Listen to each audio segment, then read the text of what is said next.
Beestong is nie haastige kos nie en dit word altyd geassosieer met Kersfees. So ek het besluit om beestong vir tweede Kersdag te maak. Omdat ons redelik tyd het oor Kersfees, het ek besluit om eers te geur met karringmelk en speserye daarbey saam.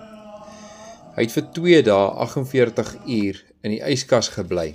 Na 2 dae het ek hom toe uitgehaal en afgespoel, want ek gaan hom nou verder kook.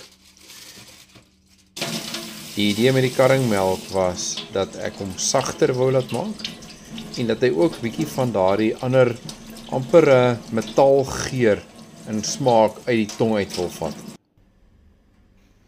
Nadat ek hom nou skoon gewas het, het ek hom in die pot gesit en met gewone speserye gegeur, maar ook het ek kook bygegooi. En dit is nie om hom sag te maak nie, maar om hom wel meer tekstuur en meer kleur en geur te gee, want hy gee vir hom 'n diep karamelgeur saam met water. Intussen tyd het ek so 'n bietjie koriander sade sommer fyn gemaak met 'n regte ou tydse stamper en vysel. Een wat ek by my skoonma geleen het, sy moet nog hoor ek het hom geleen. Die geur van daardie vars gestampte koriander was ongelooflik lekker om te ruik. Nadat ek hierdie tong vir 3 ure gekook het in kook, water en ander krye en speserye, het ek hom toe in 'n bak gesit en hom toe bietjie laat rus om die vel af te haal. Een ding wat ek al geleer het met tong en om sy vel af te haal is jy moet geduld hê en jy moet respek vir die vleis hê. En ja, hy het mooi gekook, hy het lekker afgekom. Kyk net hoe lekker het daai hele vel sommer afgekom daarso. Dit was eintlik net, jy moet hom net eers bietjie laat afkoel natuurlik, anders brand hy jou hande.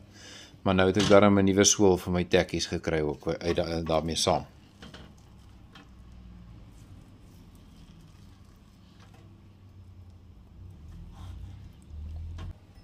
Die koriander en al die sout en peper en alles is oorgestrooi in die pot.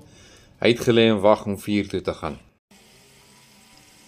En toe breek die groot geleentheid aan. Potbraai hom op die vuur as 'n finale gaarmaakmetode. Daarmee saam het ek toe sommer van my koskarbonaatjie chili jam gebruik om hom te bedryp.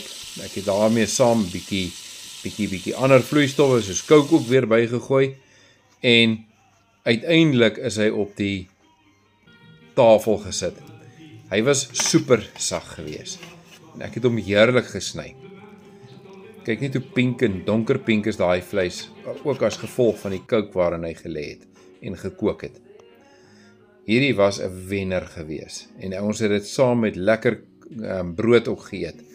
Ek het sommer 'n breinbrood daarmee saamgebak en daar's van my eie appelkoeskonfyt en dit was 'n absolute wenner. Selfs die wat bietjie gegrill het vir 'n heel tong en wat nie altyd so lekker daarmee kan assosieer nie, het hulle vingers afgegee. Daar het omtrent niks van hierdie ding oorgebly nie. Dit is 'n wenner, iets wat jy kan probeer.